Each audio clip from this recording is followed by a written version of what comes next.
Yo, what up, everyone? Amir here on Rapping and Snacking, getting into another hot takes. These are hot takes by y'all that y'all dropped on my Instagram. Hit me up on there and TikTok at Rapping and Snacking. Appreciate y'all.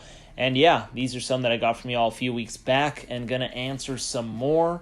So gonna also drop them on YouTube as well. I'm gonna ask y'all to drop your hot takes on YouTube as well in that community feed, so answer them there as well so y'all can get featured here. So let's first get started right here. One person right here is saying, this person's name is Floris Roos 78, saying Biggie's Life After Death should have been one CD release. Too many skips on this release. So this is actually very interesting to me because I have the Biggie's Life After Death right here, and I think that it should have been one CD as well, and for a couple reasons. One, because I do think that there are some skips on the CD, and I think that there should be some songs trimmed off. Another reason is because there are quite a few pressings, different pressings, that actually do not even surpass the 80-minute limit, right? So there are some pressings that are like an hour and 21 minutes, and that's because they have a hidden track. Track 13 on disc 1, there's an interview on some of the pressings, and the interview is like 10, 11 minutes long. And then with that interview, I believe it kicks the album up to like 91 minutes or something like that. So basically that's 81 minutes. I'm doing my math all wrong. 81 minutes. So it goes over the 80-minute threshold, right? A lot of the pressings that don't have that, then it's obviously in the 70-minute range. So that can all fit on one disc. So then you ask, well, why did they press it on 2 discs or on 3 vinyl or whatever? That's interesting because, for example, Tupac had All Eyes on Me, and other artists were doing, double discs. There's Wu-Tang also with Wu-Tang Forever, etc. So we were, and eventually Master P did it too. So you can see a bunch of people kind of getting on that trend of releasing double disc albums or then 4 LPs and other things like that. And it was kind of trendy. So with that being said, that's one part of it. The other part of it is, I think with any double disc album or any album that exceeds a certain amount of tracks, usually you're going to have extra songs that should have been left on the cutting room floor. And yes, with Biggie's Life After Death, I'm going to go ahead and agree with this person's hot take that I do go ahead and agree with it. I mean, some songs like Fucking You Tonight, I'm not the biggest fan of.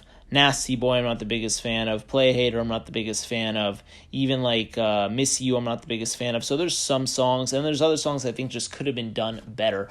So those are just some that I named off the top of the head. But no, I definitely agree with this, and I think it's just so interesting because it's like they kind of forced it to be a double disc, when they didn't have to. Anyways, that's that one. Next up, we got someone named Sam Cartwright saying Relapse is one of Eminem's best albums. So if you're asking me this when Relapse came out, I'd say, hell no, you're crazy. Relapse sucks. I would have said all these things back. I think it was 2008 or 2009 was when it released. Anyways, now I'm not going to go ahead and say it's one of his best albums, but I do appreciate it a lot more, and I think it's actually a really good album. And I think that what threw me off, and probably a lot of other people off about this album, was that Relapse introduced, or I don't want to say introduced, but it had a lot more of Eminem's accent, because we had heard him use his accent on previous songs, some in the Encore era and other times. But I think on Relapse, where he used it on pretty much half the album, I was just not a fan of it. However, one thing that I always appreciated when I first heard Relapse was I thought the production was really good. I really credited Dr. Dre, the production team, as well as just how the skits were just so well put together and placed throughout the album. I thought it was produced magnificently, and I hated that Eminem ruined such a good album. However, after revisiting it years later and diving back into it, because I'm like, damn, do I really not like this album? I'm like, no, Eminem actually did really good on this album. I think that on some songs, I think the accent is a little too unbearable, and on some songs, I think that some of the subject matter is a little just too ridiculous, like on Insane in particular, with the uncle and stepdad and whatever he's saying. I haven't heard the song in a while because I'm just like, dude, what the hell? But I think that it is definitely really good in some moments of it. With that being said, I'm not going to call it one of his best albums. It's definitely one of his best produced albums. And it definitely has a lot of strong moments on it, but to say it's one of the best, I wouldn't put it in the top 3, no way. But I do think it is really good. And for those who hate it for the same reasons that I mentioned earlier, go ahead and check it out again, and maybe your mind will change. Next up, we got someone here saying, this person's name is a chicken burger, and they're saying Hershey's tastes like dog chocolate. So we got a food take here. I love these food takes. So this is interesting because I don't think Hershey's is one of those, like, I'll go ahead and say it's like a mid chocolate, right? I'm not going to go ahead and say it tastes like dog chocolate, but I think it's one of those chocolates or candies or whatever that is more so, it's more so just, it's very basic, and it's good in the sense that you can do things with it, right? So for example, your go-to s'mores chocolate is a Hershey's chocolate. You're going to go ahead and put that in between the marshmallow and the graham cracker, and you're going to melt it, and it's a very good basic, it's nothing too over the top, it's just a standard base chocolate. Same thing with like,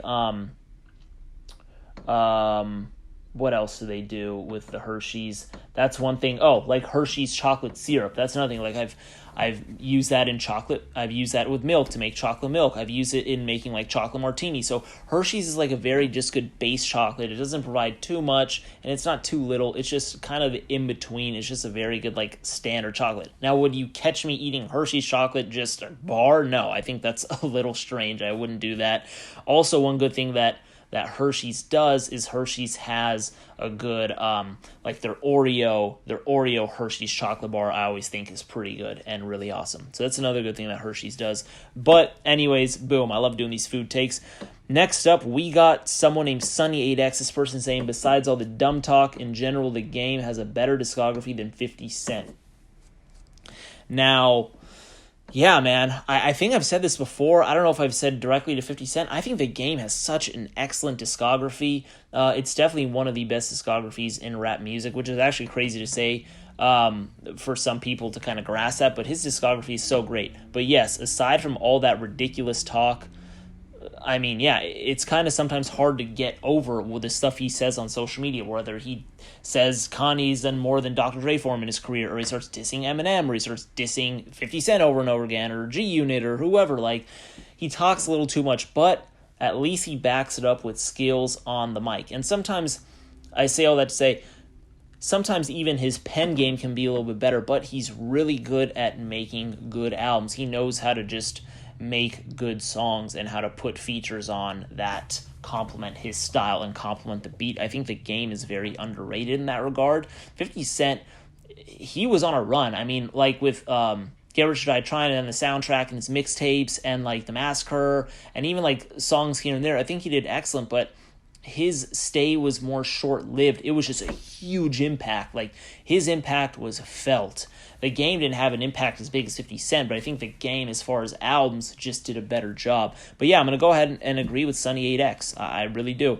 Next up, we got someone here, Keon, saying Drake, Lil Wayne, J. Cole, top 3 all time. So this is definitely a hot take, but the first thing I'd ask this person is, how old are you? And I don't mean that in a disrespectful way. I mean that in a way that I think a lot of people here who follow my channel, a lot of them are probably around my age or a little older, and some also younger, but I think a lot of them would kind of head scratch at this, like Drake, Lil Wayne, and J. Cole, top 3 all time. So they're probably thinking this kid is a kid. They're probably thinking he's 20 or 15 or something like that.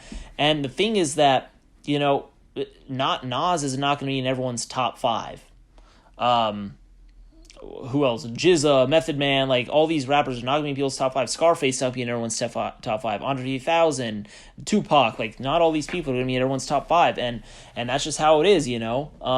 And these are different eras of people, and some people, you know, maybe this guy or girl will go ahead and in 5 years, maybe they will put other rappers in their top 3. Maybe they haven't listened to a whole lot, but that's kind of what it is, and we kind of gotta.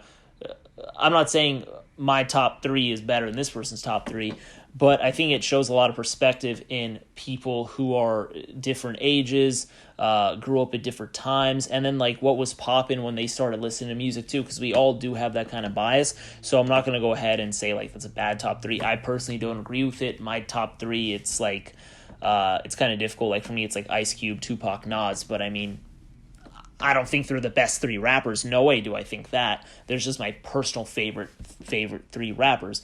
But, I mean, I think it's very interesting. I would like to know how old this person is, just so I can kind of see like if I'm right in that regard, if they're more on the younger scale.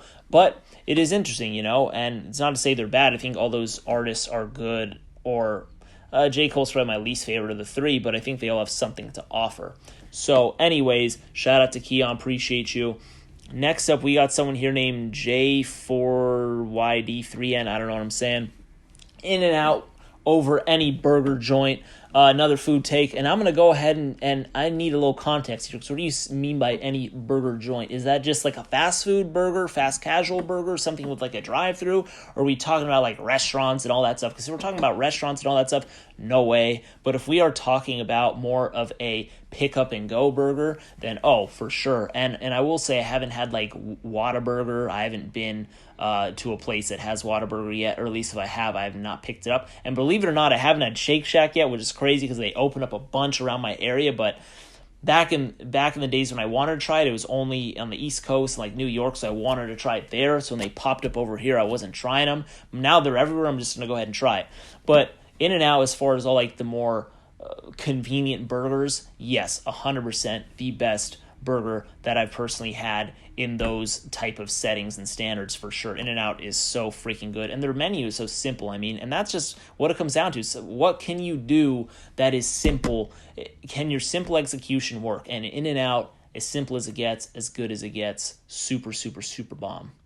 All right, lastly, we got someone named Blackstar0999 saying 3-6 Mafia is probably one of the best rap collectives, and I think they have more 10 out of 10s than the Wu. Wow. So this, I actually am going to pull up like their discographies right here, because it's very, very, very tough. And honestly, I answered this briefly on my Instagram, and I think this is tough, and it's kind of like, what way are we approaching this? Are we approaching this in a way where we're talking about 3-6 Mafia as a group, or are we talking about like all the artists that sprung under 3-6 Mafia, right? Like, are we just talking 3-6 Mafia, or are we also talking like Project Pat? Are we also talking about like Lil White and these artists like that, right? Are we talking about the Hypnotized Camp Posse albums too? Like, that's where it gets tricky. Same thing with Wu-Tang. Are we also taking into account like Raekwon solo material and like Capadonna solo material, who wasn't in the Wu-Tang but was one of the closest affiliates? Like, are we talking all their individual accomplishments too, or just as a collective? Because that's where it gets super tricky.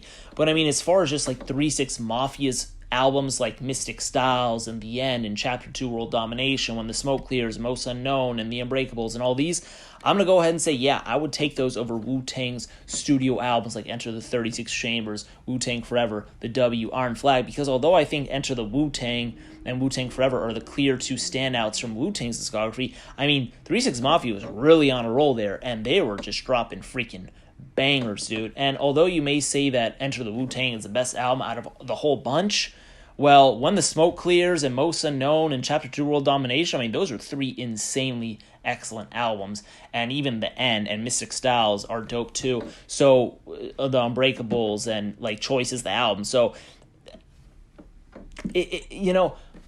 I know a lot of people on my page really love Wu-Tang Clan, and anyone who's been watching this page knows I've been bigging up 3-6 Mafia, especially in the past couple years. But the thing is that 3-6 Mafia is so good, especially from a production standpoint. And the thing with 3-6 Mafia is that although they aren't the best with the pen and the paper at times, I think they know that, and they know to kind of highlight each rapper's attributes. They know that Crunchy Black isn't the best rapper, so they only throw him on 6 bars, 8 bars on a song sometimes, just so you get a little taste of them, and then it's on to the next rapper. It's on to Koopsa, it's on to Lord Infamous, it's on to Gangsta Boo, it's on to DJ Paul, it's on to Juicy J. Juicy J has vocal tracks on the back to add more flavor. DJ Paul does certain things. They all provide a different element, and it doesn't get boring. With that being said, Wu-Tang Clan also does similar things. Method Man with the Iron Lung. You got ODB, who's crazy and has so much style and persona. You have GZA, who's a little more monotone. So they all have their own flavor. They're all sort of jargon. And it's a very interesting battle between the two, because they're both so different and provide so many different things. One's also from Memphis, Tennessee. The other is from Staten Island, New York, and other parts of New York. So it's very tough. I might say 3-6 Mafia over Wu-Tang, but then if we're taking like every single thing they've contributed, like down to like Iron Man, Only Good for Cuban Links, Liquid Swords, etc., and we go like Missa Don't Play, Yeti Green, and Juicy J's solo stuff, and all these people's solo stuff, then it gets super hard. But just a head-to-head of the groups, I might go 3-6 Mafia, but don't quote me on it. It's crazy. I really like these discussions. Let me know what y'all think. Are these people crazy? Am I crazy? I love these hot takes. Let me know what you agree with, what you don't agree with. Hit me up on Instagram and TikTok at Rappin' and Snackin'. Appreciate y'all as always. I am out of here. Bless.